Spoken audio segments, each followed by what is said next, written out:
अच्छा जी, और आगे बढ़ते हैं। अब हमने ये अपना टेबल तो बना लिया, ऑब्जर्व्ड वैल्यूज़, एक्सपेक्टेड वैल्यूज़, और फिर हमने जो है वो काई स्क्वायर की वैल्यू भी निकाली जो कि हमारी 1.78 आ रही है। सवाल हमारा ये था कि ये जो एक्चुअल डेटा दिया हुआ था, जो कि मेरे ख्याल में अब इतना ज़्यादा क्लियरली विजिबल, चलें अब तो हो गया होगा कुछ हद तक। सवाल कंपनी का ये था कि क्या फैक्ट्री में और क्वालिटी ऑफ आउटपुट में कोई ताल्लुक़ है, कोई रिलेशनशिप है, कोई लिंक है या नहीं। ठीक है। अच्छा, हमने अपना क्या कहते हैं काई स्क्वायर की कैलकुलेटेड वैल्यू निकाली है। कैलकुलेटेड काई स्क्वायर की जो वैल्यू है वो 1.78 है। दूसरा काम हमारा ये होता है कि हम टेबल से काई स्क्वायर की वैल्यू निकालते हैं। एज्यूम कर लो कि सवाल में अल्फ़ा जो है ना वो 1% दिया हुआ है। सवाल में अल्फ़ा जो है ना वो 1% दिया हुआ है, और सबसे पहले हम H0 लिखेंगे। ठीक है ना। H0 डाइस वाले केस से वापस चलो, डाइस इज फेयर बोलता था। फिर H0 गाड़ी वाले केस पर आओ, गाड़ी वाले केस में बोलता था consumer preferences have not changed. इसी तरह से यहाँ पर H0 हमेशा बोलेगा कि there is no association between quality of output and factory. और H1 क्या होगा? There is an association.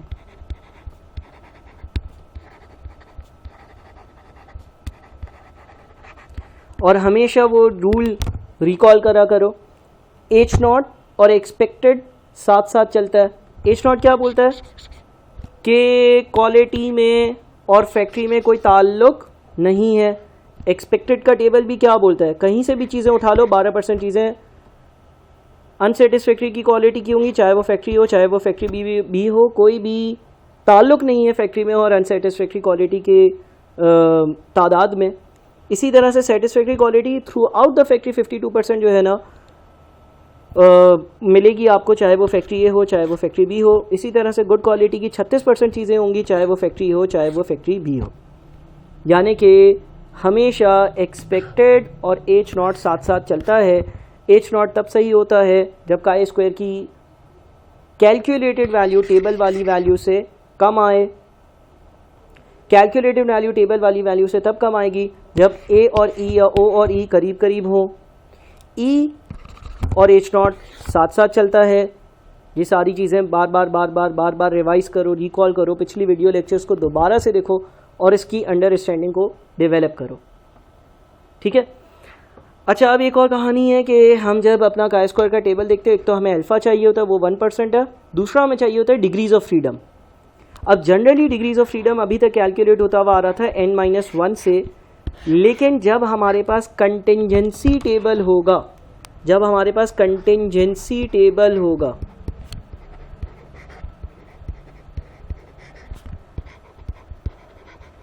Contingency table का क्या मतलब है?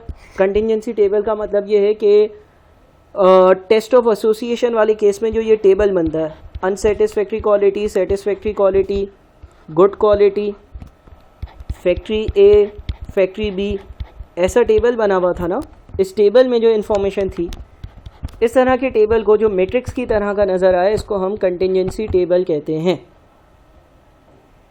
कंटिंजेंसी टेबल वाले केसेस में, कंटिंजेंसी टेबल वाले केसेस में डिग्रीज ऑफ फ्रीडम निकालने का तरीका है R-1 मल्टीप्लाइड बाई C-1, यानी कि रोज -1 multiplied by columns -1।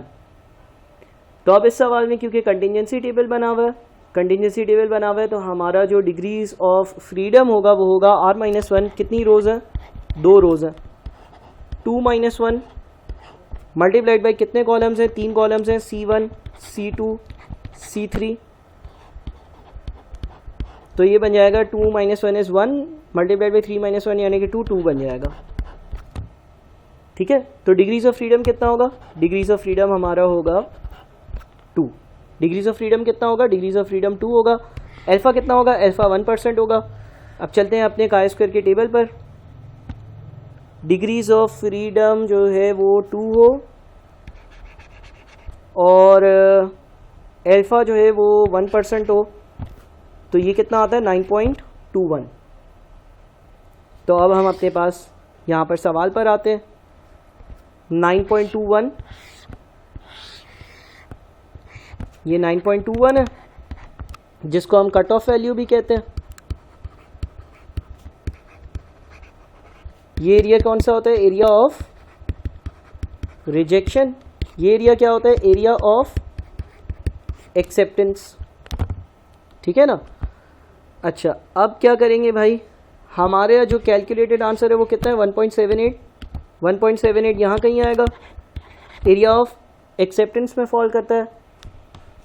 Area of acceptance में अगर फॉल करता है तो एक्सेप्ट H0, H0 को एक्सेप्ट करना है और क्या कंक्लूड करना है? देयर इज नो एविडेंस या देयर इज नो लिंक, सीधा सीधा लिख देता हूँ, no link between factory and output quality.